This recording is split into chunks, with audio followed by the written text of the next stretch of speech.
क्या आपने कभी अपने जीवन में ऐसे व्यक्तियों को देखा है जो किसी कमरे में प्रवेश करते ही वहां की ऊर्जा बदल देते हैं? वे चिल्लाते नहीं हैं, वे ध्यान आकर्षित करने के लिए हाथ पैर नहीं मारते और न ही वे किसी से अपनी बात मनवाने के लिए मिन्नतें करते हैं। वे बस खामोश रहते हैं, लेकिन उनकी ये खामोशी इतनी गहरी और प्रभावी होती है कि अचानक आसपास की हवा बदल जाती है। लोग बेचैन होने लगते हैं, उनकी रहस्यमयी उपस्थिति उन्हें खोजने पर मजबूर कर देती है। जो लोग ये दावा करते थे कि वे उस व्यक्ति को पूरी तरह जानते हैं, उन्हें अचानक एहसास होता है कि वे तो उसके व्यक्तित्व की सतह तक भी नहीं पहुंचे हैं। सोचिए, यदि आप भी अपने जीवन में यही गहराई उतार लें तो क्या होगा। यदि आप हर उकसावे पर प्रतिक्रिया देना बंद कर दें, हर छोटे झगड़े के बजाय चुप्पी को अपना हथियार बना लें और हर उस जगह से पीछे हट जाएं जहां आपकी गरिमा कम हो रही, तो आपके जीवन में एक क्रांतिकारी परिवर्तन आएगा। नियंत्रण और प्रतिक्रिया की कदरियां, यही जीवन का वह गुप्त द्वार है जिसे अक्सर लोग देख नहीं पाते। जब आप हर समय हर किसी के लिए उपलब्ध रहना छोड़ देते हैं, भावनात्मक रूप से, मानसिक रूप से और शारीरिक रूप से, तो आप दूसरों के हाथों से स्वयं को नियंत्रित करने का रिमोट छीन लेते हैं। दुनिया आपको आपकी प्रतिक्रियाओं के जरिए पकड़ती है। कोई आपको गुस्सा दिलाकर नियंत्रित करता है, कोई आपके हां कहने की मजबूरी का फायदा उठाता है, तो कोई आपके खो देने के डर से आपको नचाता है। लेकिन जिस दिन आप इन भावनात्मक डोरियों को काट देते हैं, उस दिन खेल का पासा पलट जाता है। आपकी अनुपलब्धता दूसरों के लिए एक संकट बन जाती है, क्योंकि अब उनके पास आपको प्रभावित करने का कोई साधन नहीं बचा।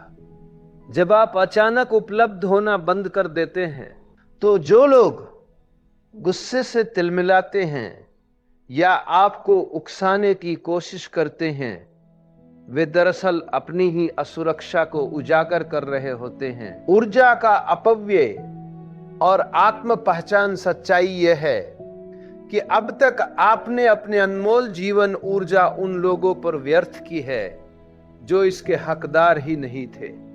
हर वह हां जो आपने अपनी इच्छा के विरुद्ध कही, उसने आपको भीतर से छोटा किया है। हर वह प्रतिक्रिया जो आपने किसी मूर्खतापूर्ण बहस में दी, उसने आपकी शक्ति को दूसरों के हाथों में सौंप दिया। दिन के अंत में जब आप घर लौटते हैं, तो आपके पास केवल थकान, चिड़चिड़ापन और एक ऐसा खालीपन होता है जिसे शब्दों में बयान करना मुश्किल है। इसका मतलब ये कतई नहीं है कि आप सन्यासी बन जाएं या दुनिया से नाता तोड़ लें। इसका सीधा सा अर्थ है, स्वयं को प्राथमिकता दे। महान संतों और दार्शनिकों ने सदैव यही सिखाया है कि सच्चा अनुशासन स्वयं को पहचानने में है। जब आप ये समझ जाते हैं कि एक मौन हजार व्यर्थ की बहसों से अधिक शक्तिशाली है, तब आपके भीतर एक नई ऊर्जा का जन्म होता है। होश में रहकर पीछे हटना भगोड़ापन नहीं, बल्कि एक तपस्या है। उपलब्धता का जाल, सामाजिक प्रोग्रामिंग बचपन से ही हमारे समाज, परिवार और शिक्षा ने हमें एक विशेष सांचे में ढाला है।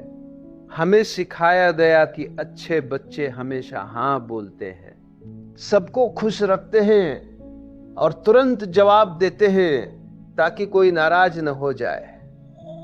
धीरे धीरे ये प्रोग्रामिंग हमारे अवचेतन का हिस्सा बन गई और हमें यह भ्रम हो गया कि हमारी कीमत केवल इसी बात में है कि हम दूसरों के लिए कितने उपयोगी और उपलब्ध हैं। लेकिन ये खतरनाक जाल है। बहुत अधिक उपलब्ध होना कोई पुण्य नहीं, बल्कि एक स्वनिर्मित कैद खाना है। आप जितने अधिक उपलब्ध होते हैं, समाज आपको उतना ही हल्के में लेने लगता है। लोग आपको एक बटन की तरह इस्तेमाल करने लगते हैं।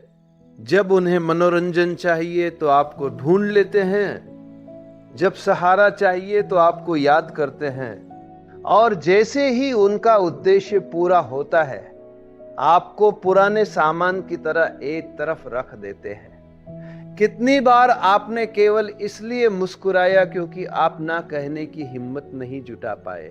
यही वह आत्म धोखा है जिसमें आज की अधिकांश आबादी फंसी हुई है। कार्ल यंग और ऊर्जा का मनोविज्ञान, प्रसिद्ध मनोवैज्ञानिक कार्ल यंग ने कहा था कि मनुष्य का मन कोई जड़ मशीन नहीं है, बल्कि एक अत्यंत संवेदनशील ऊर्जा तंत्र, एनर्जी सिस्टम है। हमारे हर विचार, हर शब्द और हर भावना के पीछे हमारी आंतरिक ऊर्जा खर्च होती है। अब प्रश्न यह है कि आपकी इस ऊर्जा का स्वामी कौन है? क्या आप यह तय करते हैं कि आपकी ऊर्जा कहां खर्च होगी, या फिर दुनिया के लोग आपकी ऊर्जा का उपभोग कर रहे हैं? जब आप किसी की निरर्थक आलोचना का जवाब देते हैं या किसी को खुश करने के लिए अपनी सीमाओं से बाहर जाते हैं, तो आप अपनी जीवन ऊर्जा, लाइफ फोर्स को वहां लुटा रहे होते हैं जहां से आपको कुछ भी सकारात्मक वापस नहीं मिलने वाला। युंग का एक और प्रसिद्ध सिद्धांत है, जिसका आप विरोध करते हैं वह बना रहता है और मजबूत होता जाता है। जब आप बार बार प्रतिक्रिया करते हैं तो आप उसी नकारात्मक पैटर्न को अपने जीवन में और गहरा कर लेते हैं। थका हुआ और ऊर्जाहीन व्यक्ति कभी नेतृत्व नहीं कर सकता। वह केवल दूसरों का शिकार बनता है। मौन की गहराई और सचेत छुपी सच्ची शक्ति शब्दों के शोर में नहीं, बल्कि मौन की गहराई में होती है। लेकिन यहां जिस मौन की बात हो रही है वह कायरता की चुप्पी नहीं है, ये एक जागरूक मौन है। ये वह मौन है जो आपकी उपस्थिति को और अधिक प्रभावी बना देता है। जब आप बोलना बंद करते हैं और केवल देखना, ऑब्जर्व शुरू करते हैं, तो आपको वे पैटर्न नजर आने लगते हैं जो पहले आपकी आंखों से ओझल थे। आप देखते हैं कि कैसे वही लोग वही पुराने खेल आपके साथ खेल रहे हैं। जब आप मौन में टिक जाते हैं तो आप खेल के नियम बदल देते हैं। आपकी खामोशी उन लोगों को असहज कर देते हैं जो आपकी प्रतिक्रियाओं के आदी थे। ये असंतुलन उन्हें अपने भीतर झांकने पर मजबूर कर देता है। मौन का अर्थ आवाज की कमी नहीं, बल्कि अपनी ऊर्जा पर पूर्ण अधिकार है। ये एक सचेत चुनाव है कि कौन सा युद्ध लड़ने योग्य है और किसे छोड़ देना ही बुद्धिमानी है। पुनर्जन्म और असली आजादी, मौन और अनुपलब्धता का मार्ग आसान नहीं है। इसकी एक कीमत चुकानी पड़ती है। जब आप बदलना शुरू करेंगे तो आपके करीबी लोग ही सबसे पहले विरोध करेंगे। वे आपको अजीब, ठंडा या घमंडी कहेंगे। वे ऐसा इसलिए कहेंगे क्योंकि अब आप उनके नियंत्रण में नहीं हैं। लेकिन इस प्रक्रिया में आप दूसरों को नहीं खो रहे, बल्कि आप स्वयं को पा रहे हैं। धीरे धीरे ये मौन आपके व्यक्तित्व को गढ़ने लगेगा। आपकी बिखरी हुई ऊर्जा वापस सिमटने लगेगी और आपका आत्म केंद्र, इंटरनल सेंटर मजबूत होगा। जो रिश्ते केवल स्वार्थ और नाटक पर टिके थे, वे अपने आप गिरने लगेंगे। हाँ, शुरुआत में आपको अकेलापन महसूस हो सकता है, लेकिन यह अकेलापन कमजोरी नहीं बल्कि आपकी शक्ति है। यह अकेलापन दरअसल एक पुनर्जन्म है। निष्कर्ष, अपनी कीमत पहचाने। अंत में इस शाश्वत सत्य को हमेशा याद रखें, जिस चीज की अधिकता होती है बाजार में उसकी कीमत गिर जाती है।